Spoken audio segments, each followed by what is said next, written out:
Salam teman-teman semua, saya Min Waban. Dalam kesempatan kali ini, saya ingin berbagi tentang salah satu dari koleksi kami, berupa uang kertas Republik Indonesia Serikat bergambar Presiden pertama kita, Presiden Pak Soekarno, yang terbit pada tahun 1950.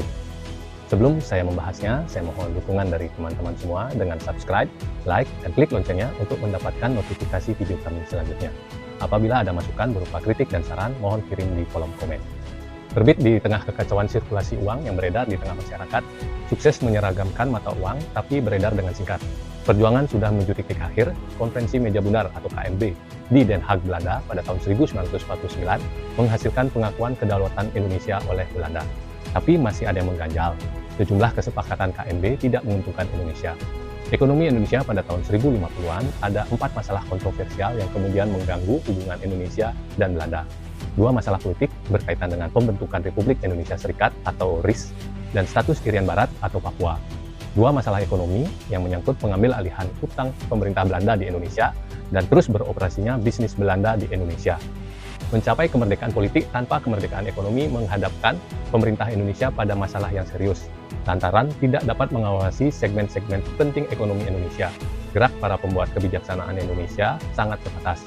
Setelah KMB, dimulailah babak baru pemerintah Republik Indonesia Serikat atau RIS, yang terdiri atas Republik Indonesia dan 15 negara boneka atau BFO atau Bijenkorps Federal Overleg, bentukan Belanda selama masa perang. Terbentuknya RIS mempengaruhi sistem keuangan termasuk penggunaan mata uang. Mata uang RIS diberlakukan oleh De Javas Bank pada Januari 1950 bersamaan dengan pengesahan RIS dalam KMB. Mata uang ini menggantikan uang Republik Indonesia atau ORI. Sesuai kesepakatan KMB, De Javas Bank atau DJB berfungsi sebagai bank sirkulasi untuk RIS. Melalui DJB inilah mata uang RIS diterbitkan dan diedarkan sebagai alat pembayaran yang sah. Pada 1 Januari 1950 terbit uang RIS atau juga disebut uang federal atau uang DJB dalam pecahan Rp5 dan Rp10 dengan tanggal emisi Jakarta 1 Januari 1950 yang ditandatangani oleh Menteri Keuangan Mr. Syarifudin Prawira Negara. Uang RIS ini menampilkan gambar Soekarno, Presiden Republik Indonesia Serikat, sehingga juga dikenal dengan sebutan edisi Bung Karno. Kendati diterbitkan 1 Januari, uang RIS baru beredar dan digunakan pada bulan-bulan sesudahnya. Pemerintah masih dalam proses untuk menciptakan sistem keuangan yang tunggal dengan mempersatukan beraneka ragam uang yang beredar di masyarakat. Pada tanggal yang sama, Bapak Syarifudin mengumumkan bahwa uang kertas RIS menjadi alat pembayaran yang sah di seluruh wilayah Indonesia Serikat. Uang Republik Indonesia atau ORI dinyatakan ditarik dari peredaran dan hilang sifatnya sebagai alat pembayaran yang sah terhitung 1 Mei 1950.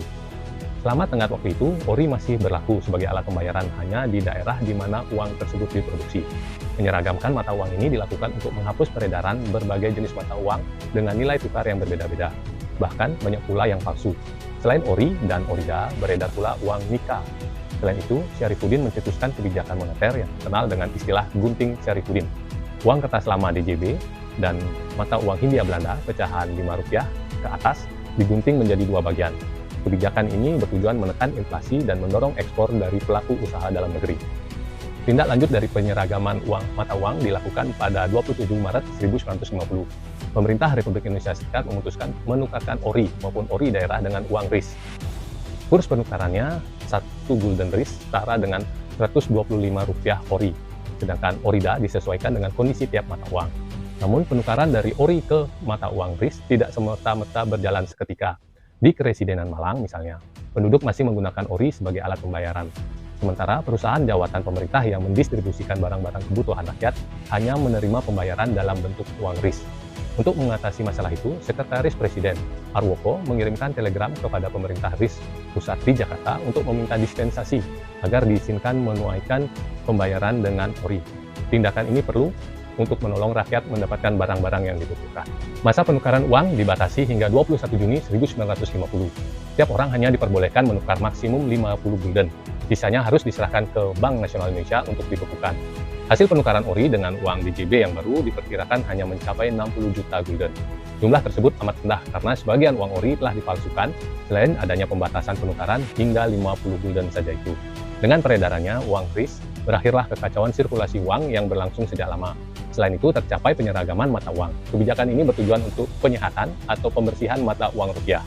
Namun masalah tidak segera selesai. Pemerintah Indonesia tak leluasa mengendalikan perekonomian sepenuhnya karena sirkulasi uang masih dipegang oleh De Javas Bank atau DJB.